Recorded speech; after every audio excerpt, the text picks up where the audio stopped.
Your attention, please. Your attention, please. The Aztecs All-In post-game edition, Week 1, with Steve Perez and Louis Weiner will begin in 5, 4, 3, 2. After a bit of a slow and sluggish start, the Aztecs roll over Texas A&M Commerce. 45-14 is your final in the first game of the Sean Lewis era, and the AztecFAST era is off and running. We say hello to Louis Weiner. Louis, you were trying to characterize the, what do you call it, the dichotomy between the first half and the second half. Yeah, I think we were all sort of dumbfounded after the first half, trying to figure out what it is we saw. We've been talking about AztecFAST, from when Sean Lewis was hired back last fall through spring practice and now fall practice. But it was more like Aztec turtle slow in the first half and then Aztec hyper drive in the second half. So it was really interesting to see the difference in how the team played. But, man, did they look good in the second half, Steve. You can say the defense kept them in the game in the first half until giving up a touchdown to the Lions late in the end of the first half. Aztecs could only come up with a field goal by Gabriel Placencia. There were a lot of balls overthrown and a lot of penalties early on. The Aztecs did seem to clean up some of that in the second half. There's some other things they'll be working on. We'll hear Coach Sean Lewis talk about that and some of his comments post-game. Are there any other observations in general that you have before we get on into our recap? I thought Danny O'Neill played well. He controlled the offense, moved it well. Was a little jittery in the first half, as we talked about. He missed 3 or 4 pretty, open receivers. But he really looked a lot better in the second half and had one decent run as well. So I'm happy with his performance. Right. And notably, he did not turn the ball over. And Marquez Cooper kept the Aztecs in the game and helped move the chains early on until O'Neill could steady himself, and then he took off as well. Yeah, over 200 yards, his debut, and we'll talk more about that as we move forward here. So let's get to it. A few pregame notes. First off, Louis, great weather, mid-80s, sunny, a healthy-looking student section with some 5,000 tickets handed out. Good to see L Train out on the field, planting the spear in the stadium turf. Lionel Hamilton, one of just 3 in his day to gain more than 1,000 yards as a freshman running back. Though up and down with injuries, he did make it to the NFL. He played for the New Orleans Saints, scored a touchdown in the playoffs during their Super Bowl run before getting hurt. Still has one of those spiffy rings. Aztecs win the toss, elect to receive, and a whopping 3 points in the first quarter. It took them almost the entire 15 minutes to get it done. In their 3 drives, a lot of penalties, as you might expect from a team with this much turnover. A freshman QB getting his first start, overthrown balls, and some overthrown receivers who may or may not have been open. Matter of fact, you pointed out a stat from the Aztecs in their pregame release. Aztecs second in the nation, along with Colorado, for fewest players in the FBS in their final year of eligibility, who began their year at their current school. They have one 6-year D lineman, Wyatt Drager. Number 1 with 0 players in the nation, Troy. Anyhow, the Aztecs had great field position at the outset with a 44-yard return by Deshaun Polk from their own 44. They did not huddle on offense. Life's too short, remember. Played at a brisk tempo. Drive 1 starts behind the chains with a 10-yard holding penalty, a false start. A few plays later, they have to punt. Lions ran a similar offense directed by QB Eric Rodriguez. They end up turning the ball back on downs when the Aztecs stop them at 4th and 3 at their 25. Aztecs' next drive nets 0 yards. It featured another false start. Lions held into the 3-and-out. Aztecs' only score comes on their 3rd possession. They get a break on 3rd down, a roughing the passer penalty. Marquez Cooper picks up a first down on 2 carries. A Lions false start helps. Some more Cooper carries. O'Neill completes some short passes. 16-play drive will stall on the 31, and Gabe Placencia will kick a 50-yarder. That is good. Only other note from that quarter was in watching Gabe get down the field, trailing the coverage on the ensuing kickoff. A short return for the Lions, and a blocker for the Lions tries to take on Gabe. Now remember, Gabe was a lineman in high school. So he just lowers his shoulder, and the would-be blocker is the one who ends up on the ground. Aztecs light up the scoreboard for 3 points in their first quarter, and they lead 3-0. Over to you, Lou. Steve, the second quarter started pretty good for San Diego State. Texas A&M Commerce had moved the ball to the San Diego State 30-yard line, but on 2nd and 10, a pass to Jared Wilson was caught for a 1-yard gain, but Chris Johnson knocked the ball out, fumbled, and San Diego State recovered. So the Aztecs take over. After getting a first down, they hit a big play, 3rd and 2, a 20-yard pass to Balin Brooks, but a holding penalty brought it back, and the Aztecs were forced to punt. Texas A&M Commerce, next drive, they went 3 and out. Eric Rodriguez, the big play, sacked by Trey White. Aztecs get the ball back on their own 33. Looks like they're going to have a big play. O'Neal deep to Balin Brooks, but incomplete. Then they got down to the Texas 37. O'Neal to Poke in the end zone. Looked like he was going to catch it.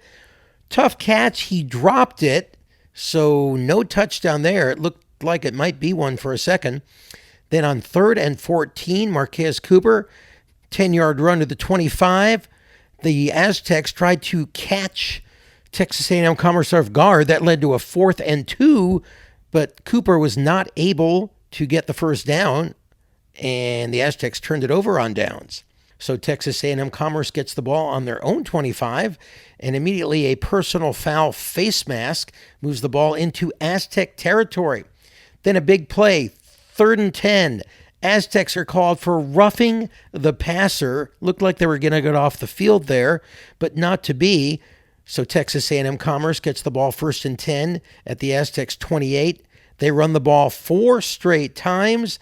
They end up with a 2-yard touchdown run, but missed the PAT. So that made it 6-3 Texas A&M Commerce. But the Aztecs weren't done yet. With less than a minute left, they got the ball back, and they got all the way down to the 44 of Texas A&M Commerce on a 39-yard pass to Lewis Brown IV. But tough break for the Aztecs. Offensive lineman Joe Bourgeon got hurt and had to leave the game with assistance, limping off the field. And immediately after that, where it looked like the Aztecs would get a pretty easy field goal attempt, Danny O'Neal was sacked for a 15-yard loss. That made it a 48-yard field goal attempt for Gabriel Placencia. No good. So the Aztecs going to halftime down 6-3. And so here we are starting the third quarter and nowhere to go but up, right? More penalties on the Lions' opening possession, a false start for them, a pass interference call against the Aztecs that extends their drive. Aztecs defense picks up one of their 4 sacks on the night. Edge rusher Marlon Lewis drops Rodriguez for a 1-yard loss.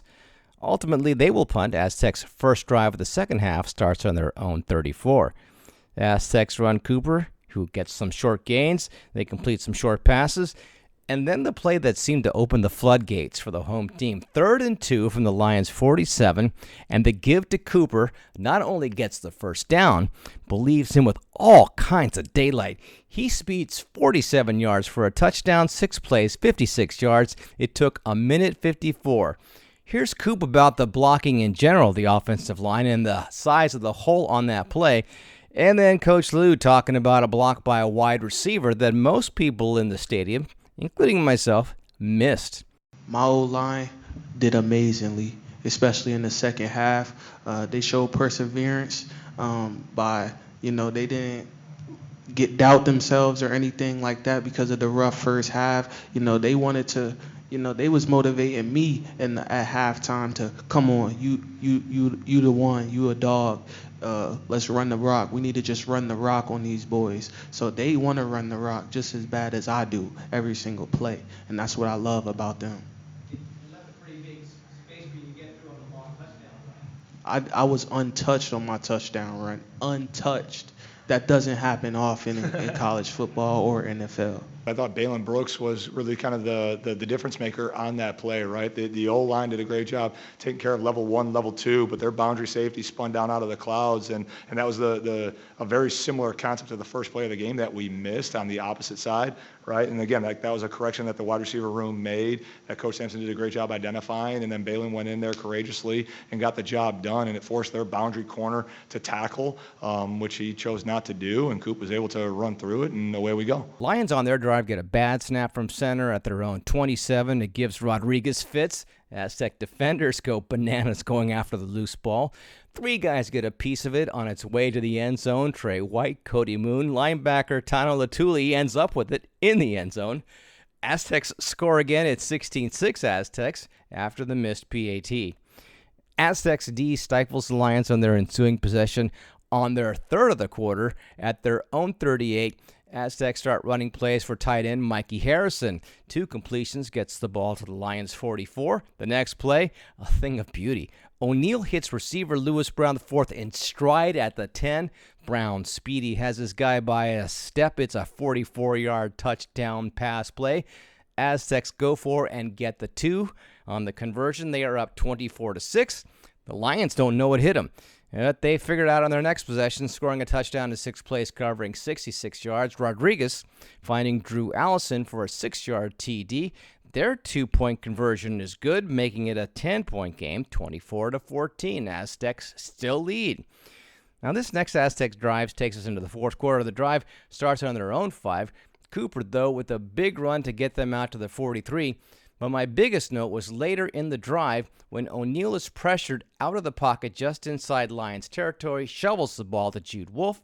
It's a rugby-style play, turns a potential negative play into a 6-yard gain.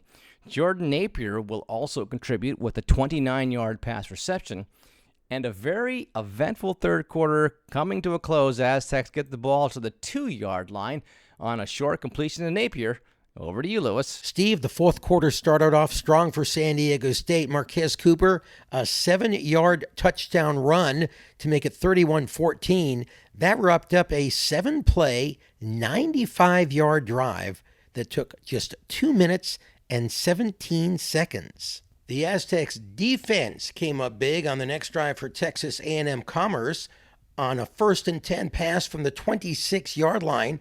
Eric Rodriguez's pass was intercepted by J.D. Coffey and returned 45 yards for a touchdown that made it 38-14 San Diego State. After a punt by Texas A&M Commerce, San Diego State gets the ball back on their own 21-yard line.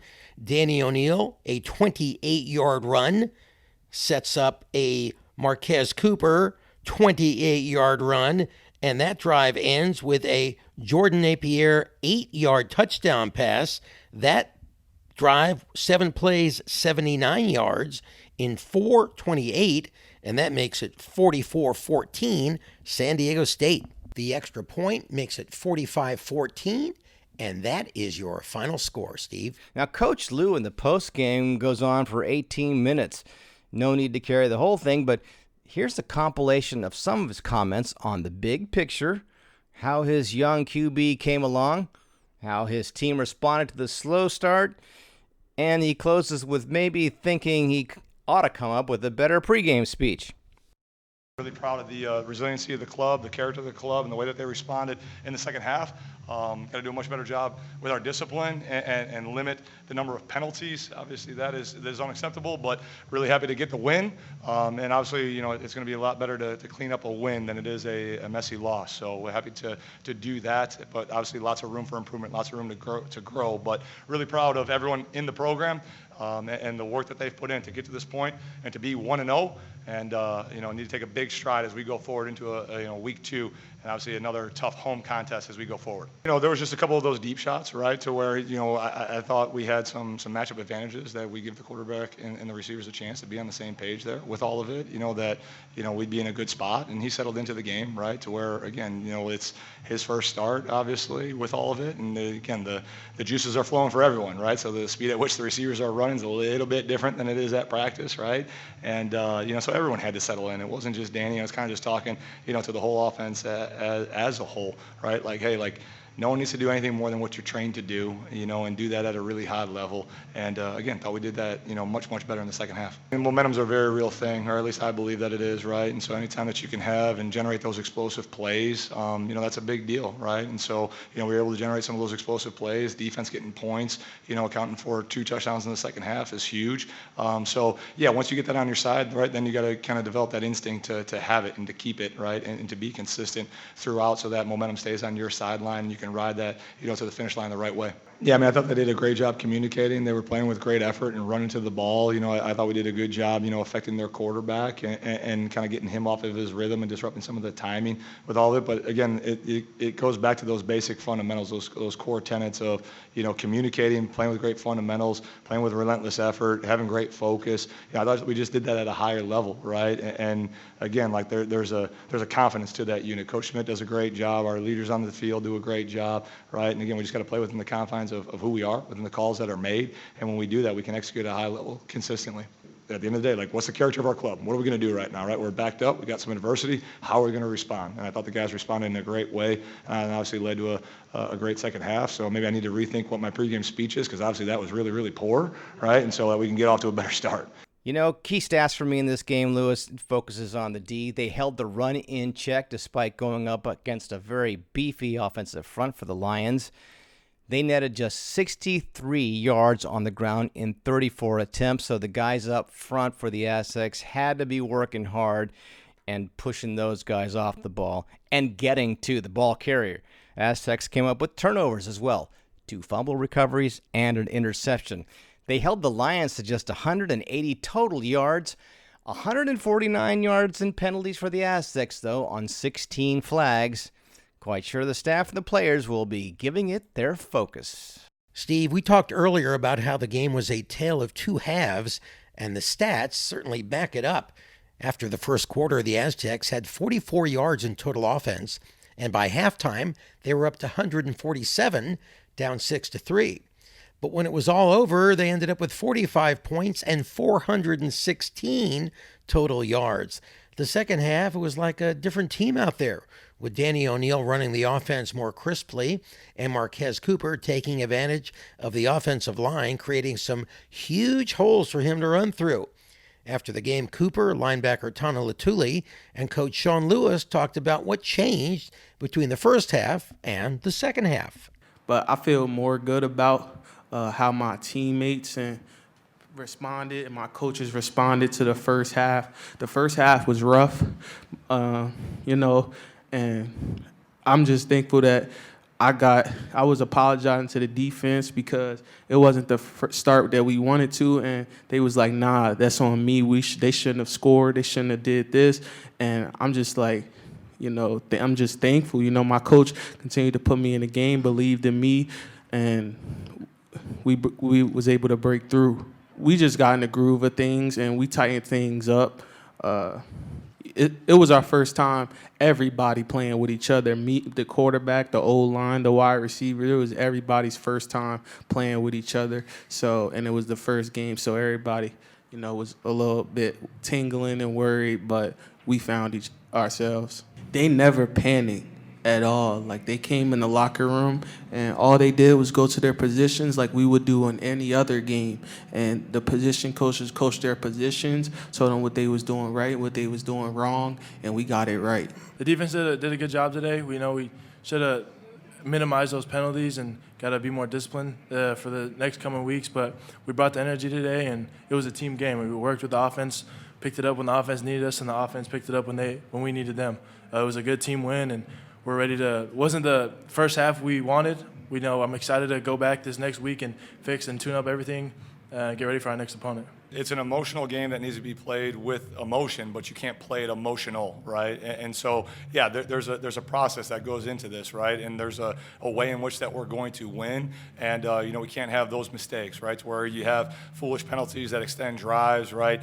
Things that happen pre or post snap, are things that we talk about as our controllables that we do a much better job controlling, so that the Aztecs don't beat the Aztecs, right? And I think that was kind of the biggest difference between the two halves, was that in the first half, the tip of the cap to A&M Commerce, right? They had a really good plan, right? But we need to respond better and execute at a higher level so that, we play within, our makeup and the way that we're going to do things. And, learning how to win consistently and how you go about your process each and every single day, that's a big, big piece of it. Steve, it was a monster game for Marquez Cooper, the transfer from Ball State, who played for Coach Lewis at Kent State for 2 seasons, ended the game with 223 yards on the ground, the second most yards in a debut game for an Aztec behind the great Marshall Faulk.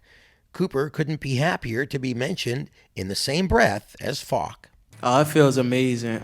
Just being at San Diego State every day feels amazing with guys that, were able to set the tone before me and guys to chase their greatness behind them. So with Marshall Faulk, Rashad Penny, Donnell Pumphrey, and guys like that, I chase them guys every single day. Quarterback Danny O'Neal struggled early, missing some open receivers in the first quarter, but settled down nicely and was very efficient in the second half. He finished the game 22 of 33 for 214 yards and 2 touchdowns, and more importantly, no interceptions. Plus, he also finished with 5 rushes for 37 yards. Both Cooper and Coach Lewis talked about O'Neal's performance after the game. Danny never changed emotionally. After some passes, I got on him a little bit, like, come on, give him a chance. But he never talks back or anything like that. He takes it, moves on to the next play, and he was able to convert some key third downs and converge first downs for us passing the ball through the air. So I really like the day he had today and what he's shown. No, I mean, there was just a couple of those deep shots, right, to where, I thought we had some matchup advantages that we give the quarterback and the receivers a chance to be on the same page there with all of it, that, we'd be in a good spot. And he settled into the game, right, to where, again, it's his first start, obviously, with all of it. And, the juices are flowing for everyone, right? So the speed at which the receivers are running is a little bit different than it is at practice, right? And, so everyone had to settle in. It wasn't just Danny. I was kind of just talking, to the whole offense as a whole, right? Like, hey, no one needs to do anything more than what you're trained to do, and do that at a really high level. And again, thought we did that, much, much better in the second half. So, Steve, the Aztecs ended up running 70 total plays, 40 runs and 30 passes, finishing with 254 yards on the ground and 214 in the air. So the Aztecs now get to face the Beavs of Oregon State here next Saturday, 7:30 p.m. The Lions will return to California, Lewis, on the same date next Saturday to take on UC Davis. And that will wrap up this post-game, Game 1 of the Sean Lewis era edition of Aztecs All In. Thank you so much for listening. Please follow us or subscribe wherever you listen to your favorite podcasts. You could also drop us a line at aztecsallin@gmail.com or follow us on the X. We love for you to follow us there, Aztecs_all_in. So, Lewis, how about instead of using our usual see you later bye stinger, we let the teams play us on out with the school fight song? What do you think? Sounds good to me. Take it away, guys. Ride on and on, yeah.